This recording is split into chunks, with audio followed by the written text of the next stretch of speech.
ಇಡೀ ವಿಶ್ವವೇ ಪರಿಸರ ದಿನಾಚರಣೆಯನ್ನು ಏನು ಆಚರಣೆ ಮಾಡ್ತಾ ಇದೆ, ಅದರ ಅಂಗವಾಗಿ ಇವತ್ತು ಚಿಕ್ಕಬಳ್ಳಾಪುರ ಜಿಲ್ಲೆಯಲ್ಲಿ ನಮ್ಮ BJP ಪಕ್ಷದ ಎಲ್ಲ ಬೂತ್ ಕಮಿಟಿಯ ಅಧ್ಯಕ್ಷರ ಮನೆಯಲ್ಲಿ ಅವರ ತಾಯಿ ಹೆಸರಲ್ಲಿ ಒಂದು ಗಿಡ ನೆಡ್ತಕ್ಕಂಥ ಒಂದು ಕಾರ್ಯಕ್ರಮ ಎಲ್ಲ ನಾವು ಘೋಷಣೆ ಮಾಡಿದ್ದೀವಿ. ಅದರ ಅಂಗವಾಗಿ ಇವತ್ತು ಇಡೀ ಚಿಕ್ಕಬಳ್ಳಾಪುರ ಜಿಲ್ಲೆಯ ಎಲ್ಲ ಪ್ರತಿ ಮನೆಯಲ್ಲೂ ಬೂತ್ ಮಟ್ಟದ ಬೂತ್ ಅಧ್ಯಕ್ಷರ ಮನೆಯಲ್ಲಿ ಇವತ್ತು ಅವರ ತಾಯಿ ಹೆಸರಲ್ಲಿ ಒಂದು ಗಿಡ ಉಡ್ತಕ್ಕಂಥ ಕಾರ್ಯಕ್ರಮ ಹಮ್ಮಿಕೊಂಡಿದ್ದೀವಿ. ಈ ಇಡೀ ವಿಶ್ವದಲ್ಲೇ ವಿಶೇಷವಾಗಿ ನಮ್ಮ ಭಾರತದಲ್ಲಿ ಸಾಕಷ್ಟು ಮರಗಳನ್ನು ಕಡಿತಕ್ಕಂಥದ್ದು ಕೆಲಸ ಮಾಡ್ತಾ ಇದ್ದಾರೆ. ಮರ ಇದ್ದರೆ ಭೂಮಿ ಉಳಿತದೆ, ನಾವು ಉಳಿತೀವಿ.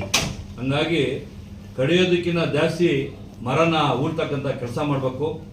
ಮುಂದಿನ ಪೀಳಿಗೆಗೆ ಆರೋಗ್ಯ ಬೇಕು, ಆಗ್ತಕ್ಕಂಥ ಪರಿಸರ ಕೆಡ್ತಾ ಇರ್ತಕ್ಕಂಥದ್ದನ್ನು ಸರಿ ಹೋಗ್ಬೇಕಂತ ಹೇಳಿದ್ರೆ ಮರ ಹೆಚ್ಚು ಬೆಳೆಸಬೇಕು.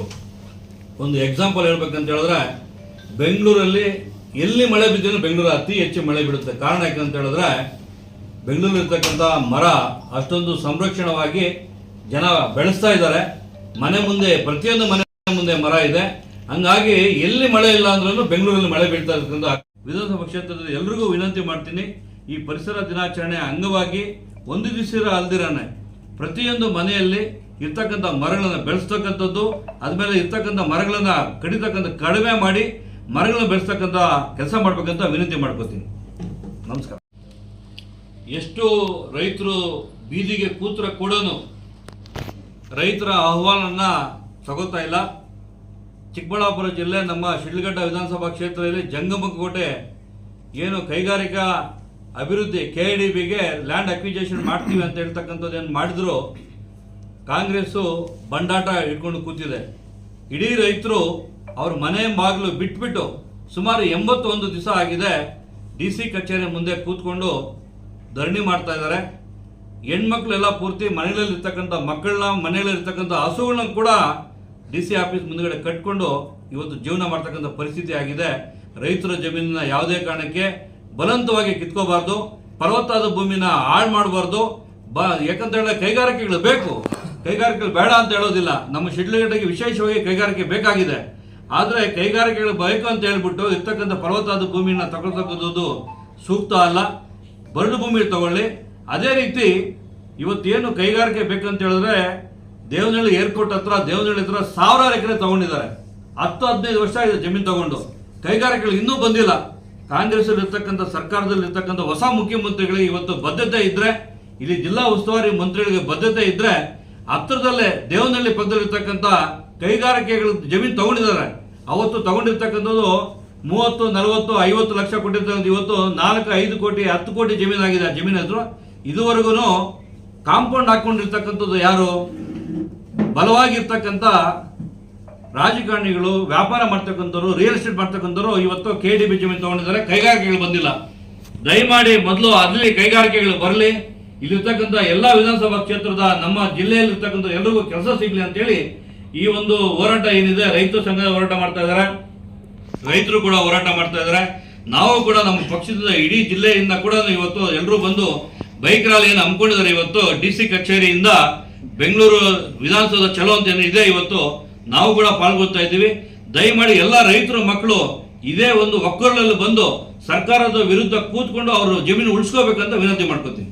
ನಮ್ಮ ಪಕ್ಷದಿಂದ ಬರ್ತಾ ಇದ್ದಾರೆ ರೈತರ ಮಕ್ಕಳು ಸಾಕಷ್ಟು 10,000ವರೆಗೂ ಎಲ್ಲರೂ ಸೇರಿ 10,000ವರೆಗೂ ಬೈಕ್ ಬರ್ತಕ್ಕಂಥ ನಿರೀಕ್ಷೆ ಇದೆ. ಇದೊಂದು ಹೋರಾಟ ರೈತರ ಉಳಿವಾಗಿ ದಯಮಾಡಿ ರೈತರ ಮಕ್ಕಳನ್ನ ಉಳಿಸ್ಬೇಕಂತ ವಿನಂತಿ ಮಾಡ್ಕೋತೀನಿ. ಸರ್, ಈಗ ರಾಜ್ಯದಲ್ಲಿ ನೂತನ ಮುಖ್ಯಮಂತ್ರಿಗಳಾಗಿದ್ದಾರೆ, ಕಾಂಗ್ರೆಸ್ ಸರ್ಕಾರದಲ್ಲಿ ಬದಲಾವಣೆ ಆಗಿದೆ. ಈಗೇನು ರಾಜ್ಯಕ್ಕೆ ನಿರೀಕ್ಷೆ ಇಟ್ಕೊಂಡಿದ್ದಾರೆ ಸರ್? ತಾವೇನಾದ್ರೂ ಇವರೇನೋ ಹೊಸ ಬದಲಾವಣೆ ಮಾಡ್ತಾರೆ ಅಂತಕ್ಕಂಥ ನಿರೀಕ್ಷೆ ತಮಗೇನ ಇದೆಯಾ ಅಂತ? ಕಾಂಗ್ರೆಸ್ ಅಲ್ಲಿರ್ತಕ್ಕಂಥ ಸರ್ಕಾರದಲ್ಲಿರ್ತಕ್ಕಂಥ ಏನು ಇಂಜಿನ್ ಇದ್ದಿದ್ದು ಆ ಇಂಜಿನು ಹಳೇದಾಗ್ಬಿಟ್ಟಿದೆ. ಇವತ್ತು ಹೊಸ ಇಂಜಿನ್ನ ಜೋಡಿಸ್ತಕ್ಕಂಥ ಕೆಲಸ ಮಾಡಿದಾರೆ ಅನ್ಕೋತೀನಿ. ಇವತ್ತು DK ಶಿವಕುಮಾರ್ ಏನು ಇವತ್ತು ಸರ್ಕಾರ ನಡೆಸೋದಕ್ಕೆ ಏನು ಕುರ್ಚಿ ಕೂತ್ಕೊಂಡಿದ್ದಾರೆ, ಸಾಕಷ್ಟು ನಿರೀಕ್ಷೆ ಇದೆ. ಇವರೇನು ಗ್ಯಾರಂಟಿಗಳನ್ನು ಕೊಟ್ಟಾದ್ಮೇಲೆ, ಸಿದ್ದರಾಮಯ್ಯನವರ ಗ್ಯಾರಂಟಿಗಳು ಕೊಟ್ಟಾದ್ಮೇಲೆ ಸರ್ಕಾರ ಖಜಾನೆ ಖಾಲಿಯಾಗಿ ಸಾಕಷ್ಟು ಸಾಲಗಳನ್ನು ಮಾಡಿದ್ದಾರೆ. ಅದು ಜನರ ಮೇಲೆ ಹೊಸಿರ್ತಕ್ಕಂಥದ್ದು ಸಿದ್ದರಾಮಯ್ಯನವರು ಏನಿದ್ದಾರಲ್ಲ, ಇವರು ಕೂಡ ಆ ಕೆಲಸ ಮಾಡ್ತೀರಾ. ಬೆಂಗಳೂರಲ್ಲಿ ಇವತ್ತು ಸಾಕಷ್ಟು ಡೆವಲಪ್ಮೆಂಟ್ ಮಾಡಿದ್ದಾರೆ. ಸಾಕಷ್ಟು PR ರಿಂಗ್ ರೋಡ್ ಇದೆ, ರಿಂಗ್ ರೋಡ್ಗಳಿದೆ, IT ಪಾರ್ಕ್ ಮಾಡ್ತಕ್ಕಂಥದ್ದು, ವ್ಯಾಪಾರ ಮಾಡ್ತಕ್ಕಂಥದ್ದು, ಕೈಗಾರಿಕೆಗಳಿಗೆ ಬರ್ತಕ್ಕಂಥದ್ದು, ಇಡೀ ಪ್ರಪಂಚದಲ್ಲೇ ಬೆಂಗಳೂರು ಇರ್ತಕ್ಕಂಥದ್ದು ಉನ್ನತ ಕ್ಷೇತ್ರ. ಆ ಸಿಟಿ ಒಳಗಡೆಗೆ ಡೆವಲಪ್ಮೆಂಟ್ ಮಾಡಿದ್ರೆ ಸಾಕಷ್ಟು ಉದ್ದಿಮೆ ಮಾಡ್ತಕ್ಕಂಥವ್ರು, ಕೈಗಾರಿಕೆಗಳು ಬರ್ತಕ್ಕ. ಇವತ್ತು ಬಜೆಟ್ 4 ಲಕ್ಷ ಕೋಟಿ ಏನು ಬಜೆಟ್ ಮಾಡ್ತಾ ಇದ್ರಲ್ಲ, ರೆವಿನ್ಯೂನ 10 ಲಕ್ಷ ಕೋಟಿ ಮಾಡ್ತಕ್ಕಂಥದ್ದು ಕೆಲಸ ಮಾಡಲಿ, ಯಾರೇ ಆಗಲಿ, ನಮ್ಮ ಸರ್ಕಾರ ಆಗಲಿ, ಕಾಂಗ್ರೆಸ್ ಸರ್ಕಾರ ಆಗಲಿ. ಅದಾದ್ಮೇಲೆ ಫ್ರೀ ಕೊಡ್ಲಿ, ಯಾರು ಬೇಡ ಅಂತ ಹೇಳಲ್ಲ. ಇವತ್ತು ಜನರಿಗೆ ಫ್ರೀ ಕೊಡ್ತೀವಿ ಅಂತ ಹೇಳ್ಬಿಟ್ಟು ಗ್ಯಾರಂಟಿಗಳು ಕೊಟ್ಬಿಟ್ಟು ಎಲ್ಲದ ಮೇಲೂ ರೇಟ್ ಜಾಸ್ತಿ ಮಾಡಿದ್ರು. ನಮ್ಮನ್ನ ಈ ಗಂಡಸರಿಗೆ ವಸೂಲಿ ಮಾಡೋದು, ಹೆಂಗಸರಿಗೆ ಫ್ರೀ ಕೊಡ್ತಕ್ಕಂಥ ಕೆಲಸ ಮಾಡ್ತಕ್ಕಂಥದ್ದು ಜಗತ್ತು ಜಾಹೀರಾತಾಗಿದೆ. ಈ ಕೆಲಸ ಮಾಡೋದು ಬೇಡ. ಸಾಕಷ್ಟು ನಿರೀಕ್ಷೆ DK ಶಿವಕುಮಾರ್ ಎಲ್ಲರೂ ಇಟ್ಕೊಂಡಿದ್ದಾರೆ. ಅವ್ರು ಒಳ್ಳೆ ಕೆಲಸ ಮಾಡಲಿ ಅಂತ ವಿನಂತಿ ಮಾಡ್ಕೊತೀವಿ. ಆಕ್ಷೇಪ ಇಲ್ಲ, ನಮ್ಮ ಬೆಂಬಲ ಇದೆ.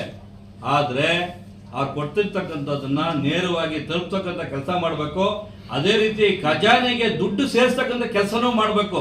ಬರೀ ಖಜಾನೆ ಈಗ ಟ್ಯಾಕ್ಸ್ ಕಟ್ಟೋದನ್ನ ಕಟ್ಬಿಟ್ಟು ಅದಕ್ಕೆ ಟ್ಯಾಕ್ಸ್ ಎಲ್ಲ ಖಾಲಿ ಮಾಡಿ ಸಾಲ ಮಾಡಿ ಕೊಡ್ತಕ್ಕಂಥ ಕೆಲಸ ಬಿಟ್ಬಿಟ್ಟು ಖಜಾನೆ ಸುಮ್ಸಕ್ಕಂಥ ಕೆಲಸ ಏನ್ ಮಾಡ್ತಾರೆ, ಆ ಗ್ಯಾರಂಟಿನ ಕೊಡ್ಲಿ ಫಸ್ಟ್. ನಮ್ಮ ಸರ್ಕಾರ ಬಂದ್ರೆ, ನಮ್ಮ ಸರ್ಕಾರದಲ್ಲಿ ಯಾರು ಮುಖ್ಯಮಂತ್ರಿ ಆದ್ರೂ ಕೂಡ ನಾವು ಆಗ್ರಹ ಮಾಡೋದು ಇದೇನೆ, ಸರ್ಕಾರದ ಖಜಾನೆ ತುಂಬಿಸೋದೇನೋ ಅಂತ ಪ್ಲಾನ್ ಮಾಡ್ತಕ್ಕಂಥದ್ದು ಒಂದು ತಾಕತ್ತಿದ್ರೆ DK ಶಿವಕುಮಾರ್ ಮಾಡಲಿ ಅಂತ ವಿನಂತಿ ಮಾಡ್ಬೋದು. ನಮ್ಮ ಶಪ್ಲಿಂಗ್ ಅದೇ ಮುಂದೆ ಹಿಡ್ಗುರು. ಸ್ವಲ್ಪ ಈ ಕಡೆ ಹಾಂ ಅವ್ನು ನೋಡು ಅಣ್ಣ, ಸ್ವಲ್ಪ ತಲೆ ಎತ್ತಿ ಅಣ್ಣ. ಹಾಂ ಸಾಕು ಸಾಕು.